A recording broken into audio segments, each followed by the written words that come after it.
How is it that some people make super fast progress with their English fluency and it takes someone decades to get to a comfortable level of fluency? Sometimes they might never even reach that level. How is it that there are millions of YouTube videos, series, movies on Netflix, hundreds and thousands of books written in English, thousands of podcasts available to listen to 24/7, and millions of conversation opportunities for people to practice having conversations with other people, yet most people can't reach a level of fluency in English where they feel comfortable and confident communicating? In today's video, you might find out why you might be running up against a wall even if you consistently learn English and study as much as you can. You might feel like you're going backwards with your fluency, or why no matter what you do, you still have insecurities about communicating in English with other people. You might still keep looking for the perfect word to use, or just generally you might not have seen a significant improvement in your English fluency in the last 6 to 12 months. When I discovered this, the thing you're about to find out in this video, it didn't just help me improve my fluency up to a proficient level of English by the age of 24-25 and gain massive confidence in speaking English and communicating effectively, which allowed me to move to the UK, and then after 6 years move to Japan, and now basically jumping from one country to the other, running my online business. But it has also improved my general confidence, the confidence I have about myself. And it's basically the reason I've become a coach, a fluency and learning coach, and the reason my students make massive progress with their English fluency. If you understand what I'm about to share with you in this video, you'll be able to what we call collapse time and fast track your English fluency, because it's eventually not what you do that will help you speed up this whole process of learning English.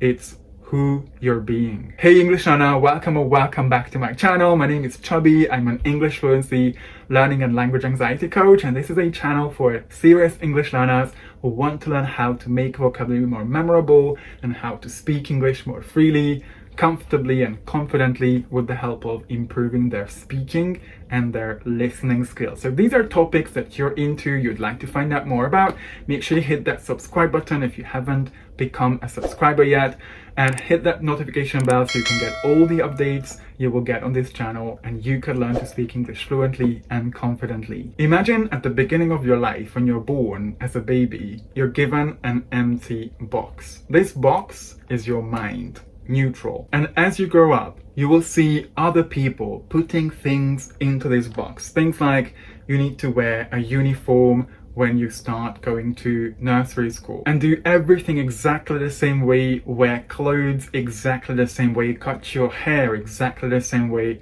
other people do. And then this continues in school and then later in your adult life as well. You're coming to this world as this free individual being, are forced to do things like everyone else, and by getting scores on your tests or results from your exams, you and I and all of us form this belief that your value as a human being is related to how much better or worse you do things than other people. You basically form this belief that you're not good enough if you're not as perfect as everyone else. You also constantly see maybe your parents keep telling you the same thing, or you see in society that celebrities, famous people, the moment they make a mistake, show up looking sloppy on the street without makeup, or do something wrong, they're being made fun of by the entire society. Your school teachers might also mark your tests full of corrections on the mistakes that you've made. How are we supposed to know, understand, answer everything perfectly all the time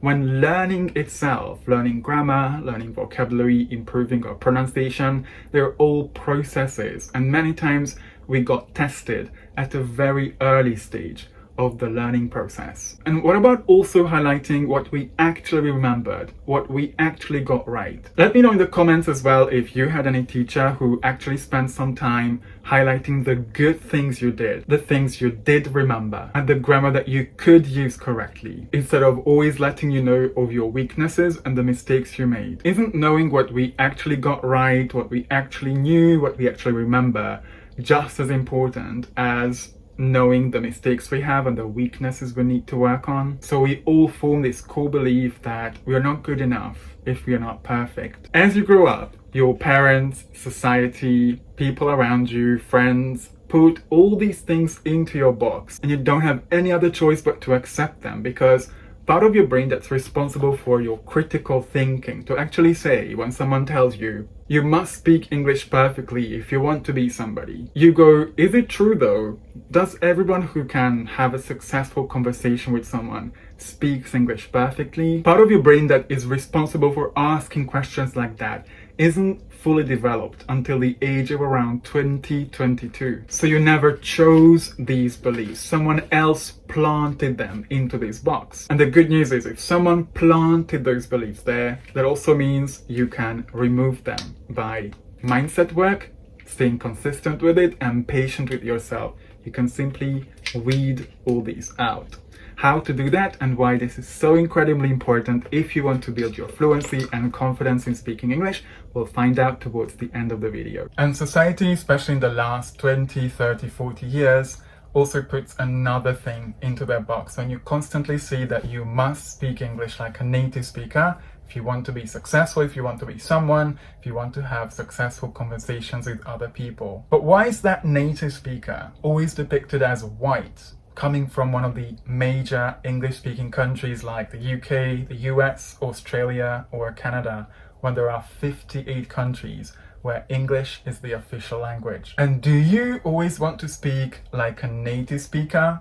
What kind of native speaker? A native speaker like him? True international effort to pressure. Or perhaps a native speaker like her? Then I ran out. I didn't grab no shoes or nothing, Jesus. Or her? Takes less than 30 minutes to get to Causeway Bay and Tsim Sha Tsui for your shopping.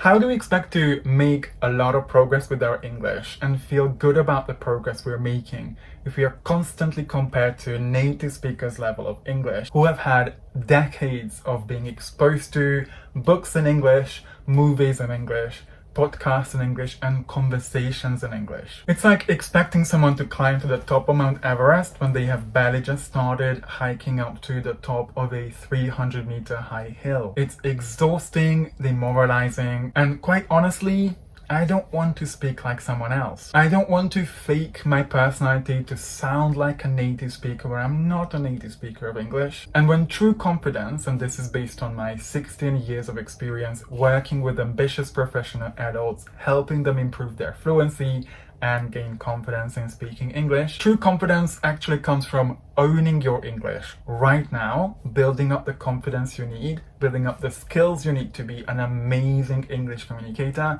and learning to speak like yourself.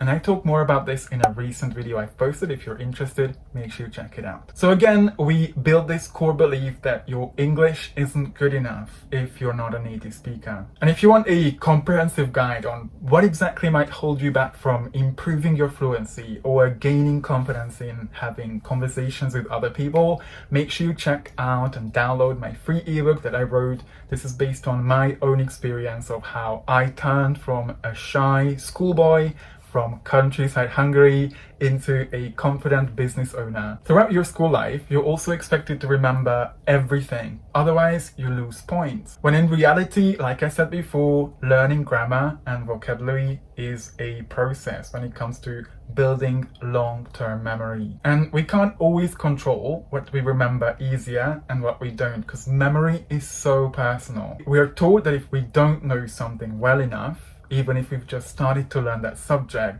we must be stupid. And if we don't understand something about the subject we are studying and we have questions, asking questions also means that we are stupid and we should be ashamed of ourselves if we have questions. Just imagine talking to a little kid who's just about to explore the world and keeps asking questions like, why is the sky blue? Or why are there windows on buildings? Would you think they're stupid when they're asking questions about something they don't know? Or would you blame them when they don't remember everything that you taught them earlier? Or when they don't understand something because they feel so confused? So another core belief most of us take on is that if you don't understand something, if you don't know everything, if you don't understand everything, for example, listening to a podcast or watching a movie or part of a movie without subtitles on, we must be stupid. You're also expected to know all the grammar and know how to use them when you complete exercises without the necessary amount and quality of practice. And these, making sure we gradually, consistently build up our knowledge so we become fluent. And we do this with quality learning that I talk more about in this video, are prerequisites of learning. But most teachers don't care about them. You're expected to communicate without the necessary amount of input and active practice of those expressions. You're expected to communicate well, give a presentation with confidence without the necessary amount of input, quality of input, and the amount of practice that goes into making sure that whatever is on paper or whatever we listen to actually gets into our long-term memory, which are always stages of learning that we pay so much attention to in my programs. We cannot just expect to speak about something without the necessary amount and quality of practice. Teachers just explain to you the grammar rules. You are taught the grammar rules, but not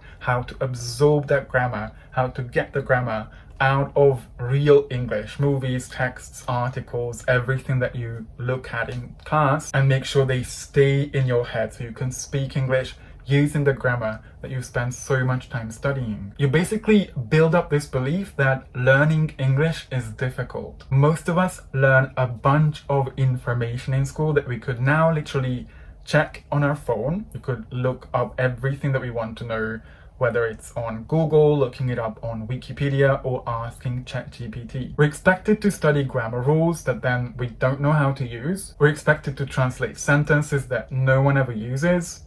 Sentences like, the blue giraffe has invited the gorilla for dinner, or the book is on the table. We are given lists of words completely out of context, and we are expected to memorize them. And we're given texts that then we are supposed to present as if we learned how to speak, when it's eventually just something we've memorized. These have got nothing to do with the way I've built my own fluency and confidence in speaking English. Have you ever seen someone growing muscles or staying fit by studying the different muscles from books, memorizing different workout exercises theoretically, or watching videos of other people working out? So we all form this core belief that learning, especially when it comes to learning English, it's all about memorizing information.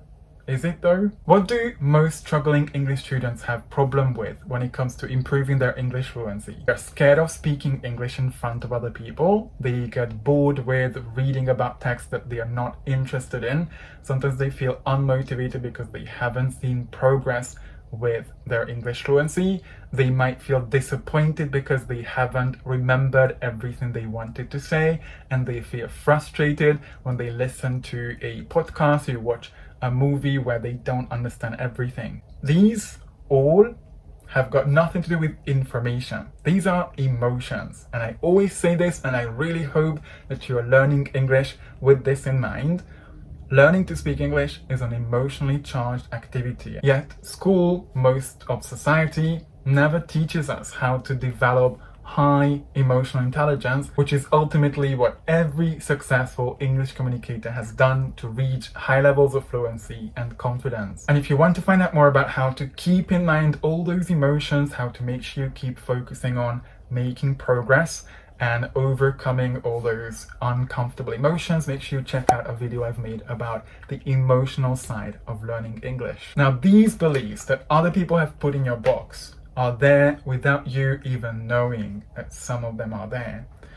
And the most recent research says about 90-95% of our daily habits are basically governed by our subconscious beliefs. 95% of the things you do every single day, including the things you do about your English fluency, you do them because of the beliefs you hold in your subconscious. Do you see now why mindset work is an incredibly important component of improving our fluency and gaining confidence in speaking English? Nothing is ever right or wrong if it helps you improve. So instead of thinking it's wrong to feel nervous when I speak English because in society unhelpful emotions are kind of not really talked about, successful English communicators believe part of the journey of learning to speak English is to feel nervous, because feeling nervous basically just means I haven't had enough practice doing this, especially in front of other people. And as long as I keep going, I keep speaking in front of other people, having conversations on a regular basis, I'm learning and teaching myself to calm down while I speak. Or instead of thinking it's wrong to make mistakes because that's what I learned learned in 12 years of going to school. Successful English communicators believe they can choose to believe and take all those beliefs out of the box,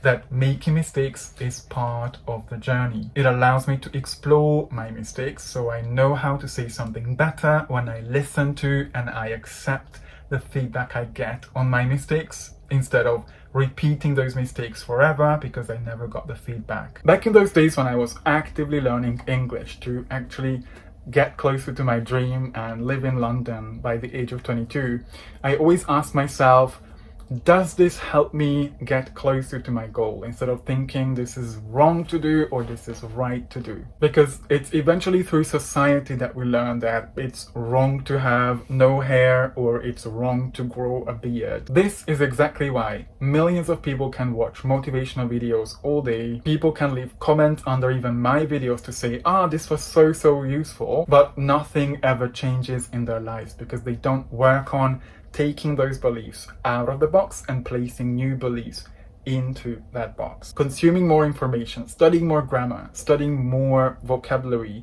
watching more videos on English doesn't necessarily help us make major improvement in our English fluency, because as long as our core beliefs are the same, we are still afraid of making mistakes, we still think we are not good enough, we still think that making mistakes is a bad thing to do. We'll never take the risk, we'll never keep it challenging enough for us to keep growing, to keep improving our English fluency. People who've made the most progress are the ones who've done most of the mindset work. And on this channel, you'll see more and more videos helping you how to overcome your challenges, how to think differently, because when you learn to think differently, you're able to change the way you take action, which will eventually help you get the results you want in your English fluency. So right now, if you truly want some progress, make sure you pause this video when you see the purple screen and take notes on the current beliefs you might have, why these beliefs don't serve you, and how you could turn those beliefs into helpful beliefs. And in the next couple of weeks or months, whenever you catch yourself saying things like, oh my God, I don't want to make mistakes, oh my God, I'm not good enough, repeat to yourself the new beliefs that you want to be part of your core beliefs. And then by consistently practicing and being patient with yourself, you'll be able to rewire your brain. This is eventually what we do with my students in my coaching program, the Proficiency Fortress. A new iteration of that program is going to launch quite soon. Make sure you check out the description below and sign up for the waitlist so you can also find ways to change the way you think and then make faster progress with your English fluency without all the headaches, without worrying about things that you can't eventually control, and finally getting access to those promotions, to those opportunities that every fluent English speaker has access to. Realize your power you have over the actions you take and the results you have with your English fluency when you start shifting away from getting obsessed with what should I do more, and focus more on what do I need to believe that helps me move towards my goals with English. Working on your mindset isn't easy, and that's partly why most people never even start. But if you could just make learning to speak English 5, 10 or 20% more enjoyable, more fun, faster, less painful and less of a headache, would you not consider dedicating some time to mindset work?